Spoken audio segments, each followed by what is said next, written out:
operating on a frequency of 52 megacycles by authority of the Federal Communications Commission. A test program follows.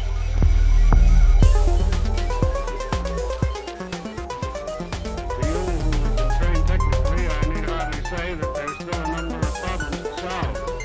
I guess you know them as well as anybody knows them. But I think we've proceeded far enough to justify the statement, at least, that these technical problems are not insurmountable.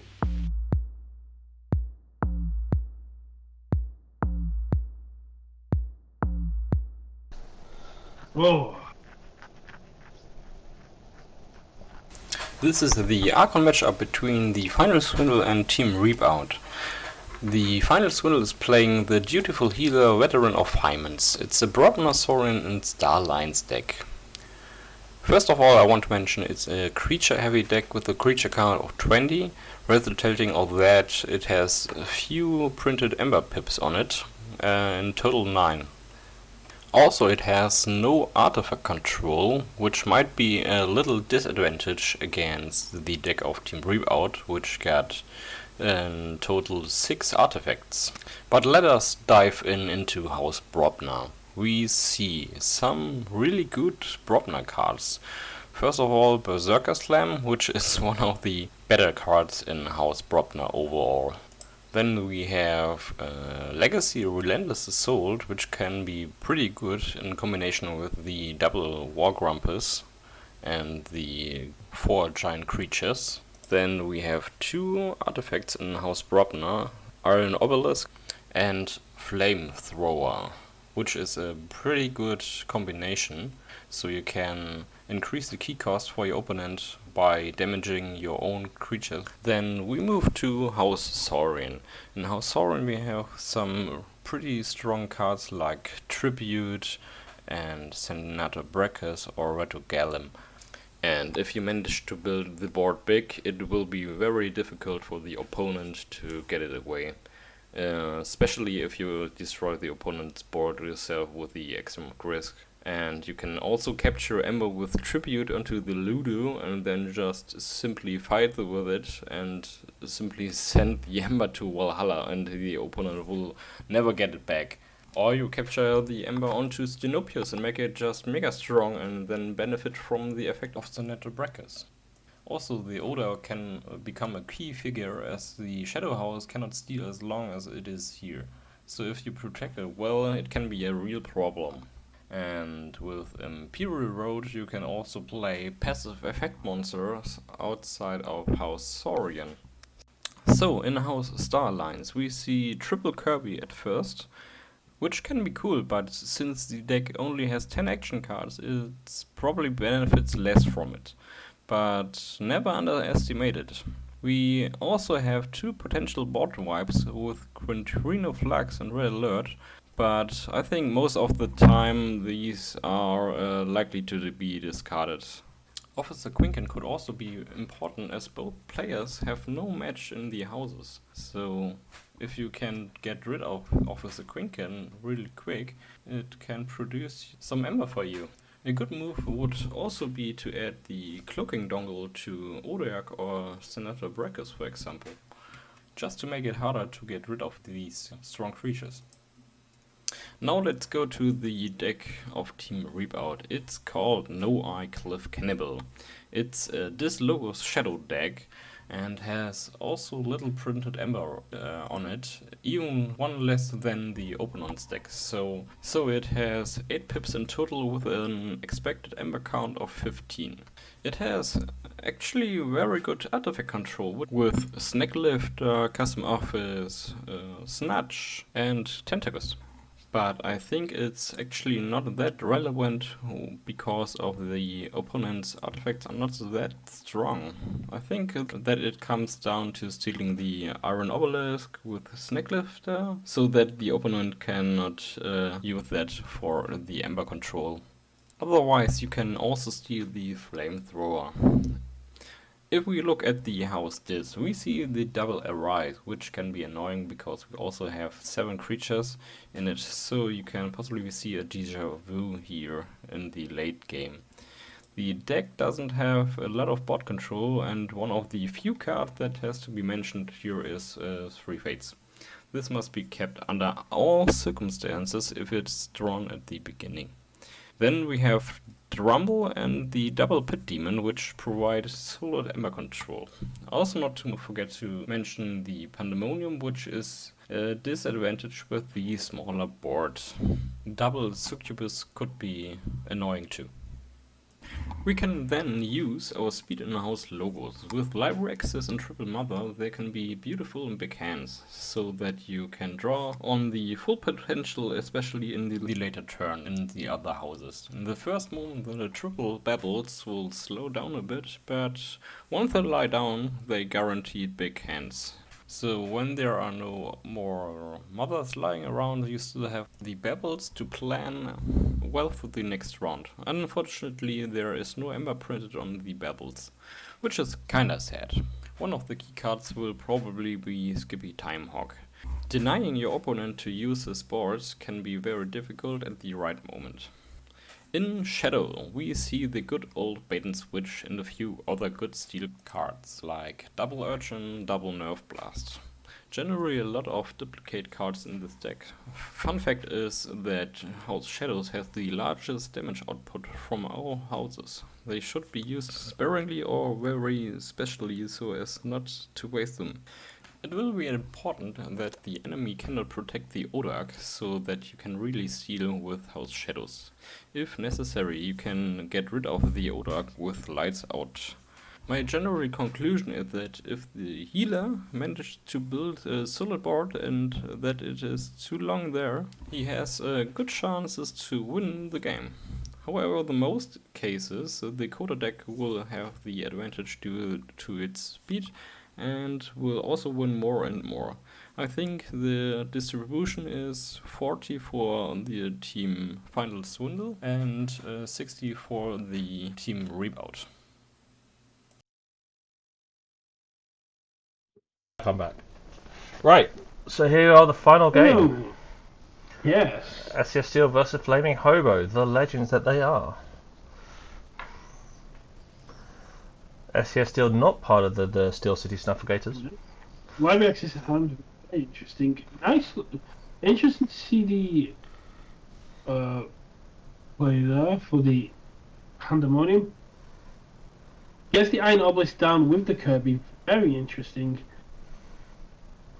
Loves Urchin, and then a very early pawn sacrifice. Does not see what we see, which is two Kirbys in hand. But this is definitely, this is definitely a Bob turn. Having a Gog in 9 toes with two War Grumpuses outside is just insane. I've never seen a War Grumpus actually be useful. This is that time. I should introduce you to my Orphan deck, which has got Drummernaught, War Grumpus, and Ganga Chieftain. I've seen on paper, just never in reality. Yeah, so discards no Glasses, no Umber, and then Reap, Bite, Reap, yeah, Reap, gets up to 4. Then plays Relentless Assault, which is going to ready everything. Oh, getting into 7. Reap with Gog in 9 toes, Reap with War Grumpus, Reap with Gog in 9 toes, Reap with War Grumpus, So get Reap to with 8, Gog in 9 yeah. toes. 9. 9, yeah, because all the extra for the War Grumpuses. But we look at what we see in the hand here. We see Drumble, which is going to capture the 9 Amber, and then we see Three Fates, which is going to clear the board. I like what Flaming Hobo's doing here. And then it's got a Insatiable Graph ready. Is this a Brig deck? I missed that on the playback. No, this is the. I don't think Binate Rupture was in Call the Archons. I may be wrong. No, you're right, I think. Well, you're normally right, so. So. This is very patiently played by Flaming Hobo. It's very interesting to see SCS play the Axiom Aggressive, taking the 2 chains but destroying nothing. Yeah, I feel that may have been an oversight. So Jumble comes down and we see a library access with interdimensional graft and a handful of logos. Yeah, I guess it's going to be played this insanity. turn.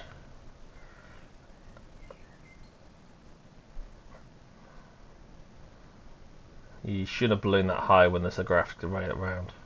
And then we're going to see Positron Bolt come in and deal with one of the Kirby's. Library Bubble comes down. Interdimensional Graft is going to put Flaming Hobo up to 11. And Triple Mother, just to look at that draw. And that hand as well. I mean, whether you Ludo see comes- shows. But Realtor Gleamer's the perfect opportunity to punish Hobo for having too much amber. I much prefer using Lash and Gleam as punishments rather than deterrents. Really? I mean, I like using them for both, Yeah. but personally, I'd rather take the amber away. Yeah, fair.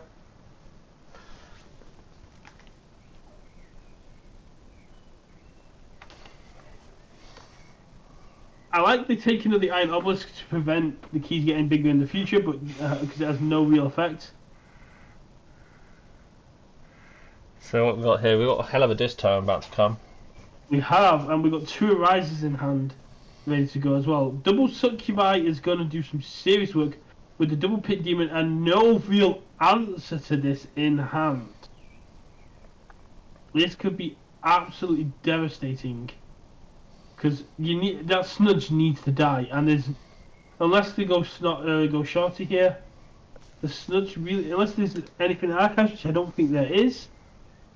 I don't really see a way out, and this is going to be absolutely devastating. Kirby uses Kirby, plays here, plays Wells, brings back Scuttum with Wells, puts interesting putting Scuttum on the Kakir. It's got to go Does the deck somewhere. have tributes? I found the Gleam because the Gleam exalts when you use the effect. True. True. That's Still his on Pit reason. Demon. Still on Pit Demon. What do you bounce Shorty or do you bounce? Interesting. Fight with the Succubus. Take down one of the down one of the cards. And bounces the Shorty. Plays Dominator Bobble. Arise. Bring back this. Gets Drummer back, which isn't going to do anything. But there's another body on the board. But using the Succubus to get rid of Gleam is very good here. Now SES has got a bricked Shorty in hand, and Flaming Hobo's in a very powerful position.